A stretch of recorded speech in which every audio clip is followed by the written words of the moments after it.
When I found out I hadn't been accepted into the college I'd aspired to attend, my world went dark, and it felt like the end of everything. Wait, what? You didn't get in? My mom looked at me with a terrifying glare as I told her the news. Well, I did get accepted into another college. My feeble voice was drowned out by my dad's stern words. If you go anywhere else than there, I ain't paying a dime. I don't have any money to go to college on my own.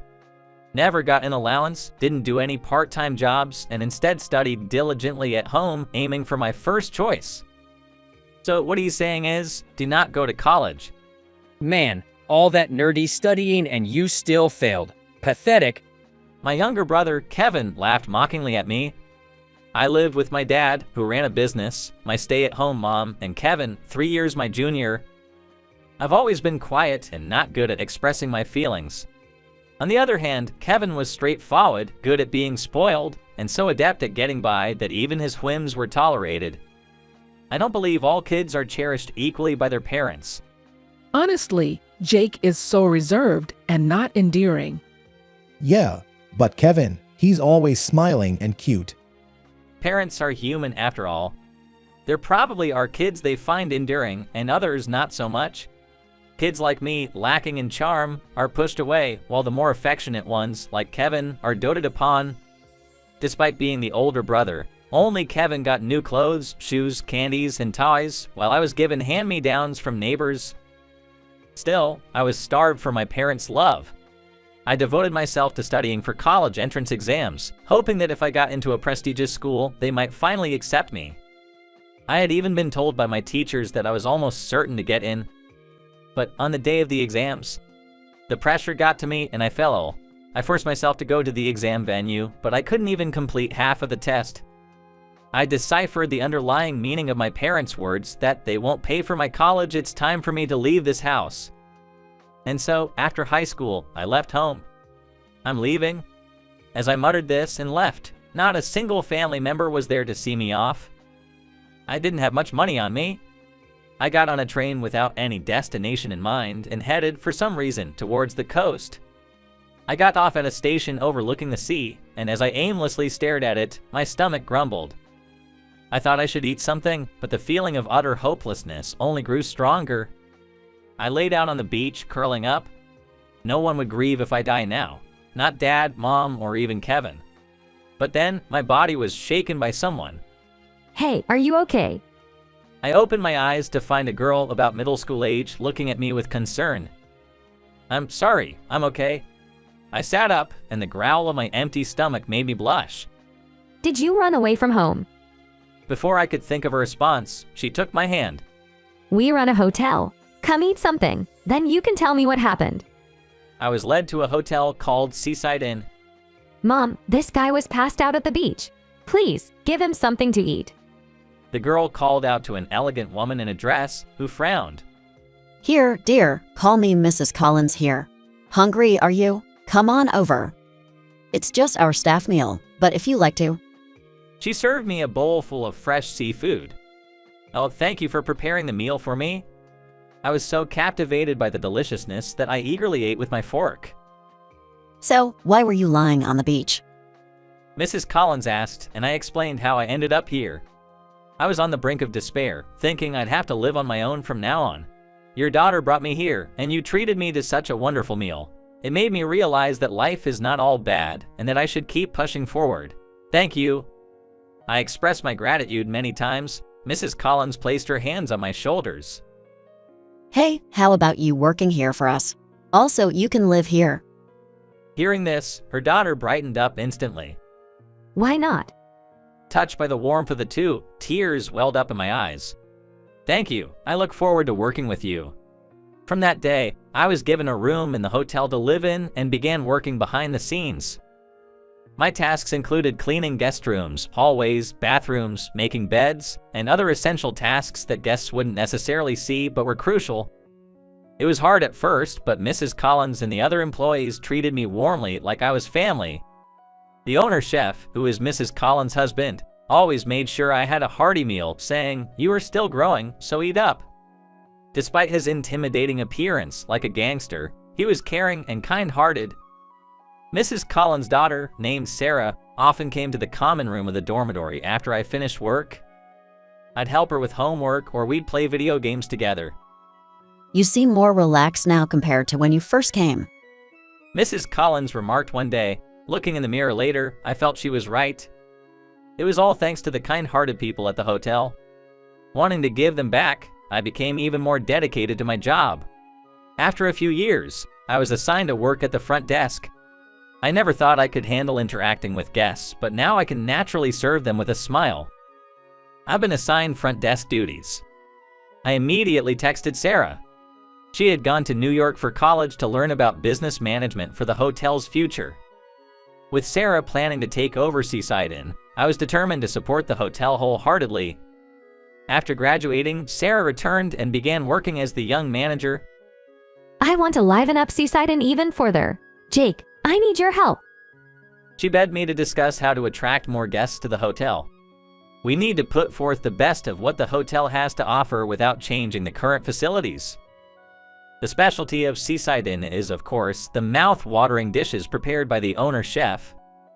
Until now, meals were served either in rooms or in a large dining hall, so I proposed transitioning the dining hall meals to a buffet style. Also introduced a late-night snack buffet set after 10 p.m. included in the room rate. This new plan was a hit, especially among couples, young families, and groups of friends, filling our bookings months in advance. One day, I was cleaning a guest room.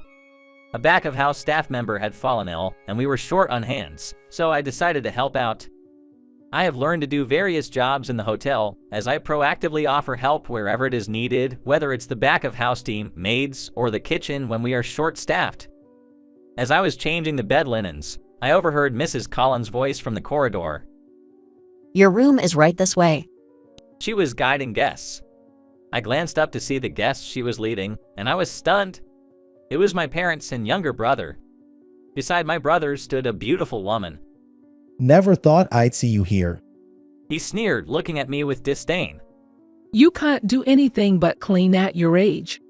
We did right by kicking you out. My mother mocked, with my brother joining in the ridicule.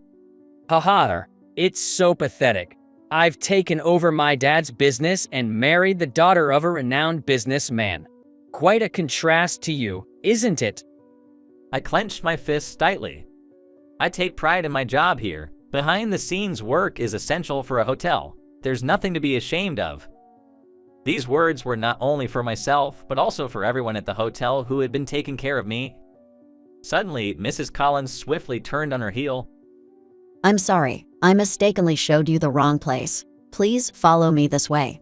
Would you like to join as well, Jake? Prompted by her, I curiously followed. From our earlier conversation, she should have realized that they are my family. Is she trying to reconcile us as a family? Right this way. The place she showed us was the entrance. What the hell is going on? My mother, visibly angry, confronted Mrs. Collins, who remained calm. Jake is not only a valuable employee to us, but also like a family. We will not allow anyone who pressures him, kicks him out of his home, and mocks his feelings to stay in our hotel. We've already paid our room charges. We have every right to stay here as customers. Jake, who left home on his own, is no longer part of our family. I felt a surge of anger within me at my father's words. At that moment, I heard footsteps running down the hallway. Catherine, I entered the room, but you weren't there. What happened?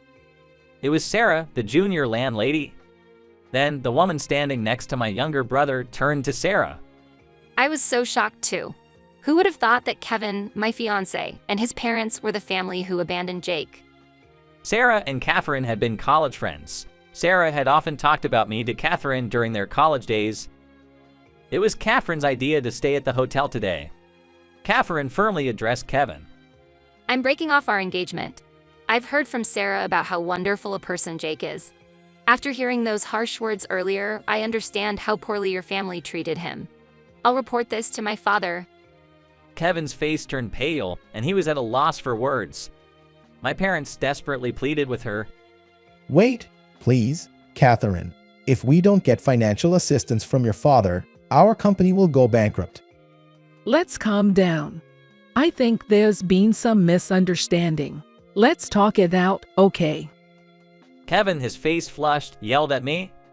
It's all because of you that my engagement got called off. What are you going to do about it? My family began hurling insults at me. I felt guilty for causing trouble to Mrs. Collins and Sarah and was worried about potential repercussions.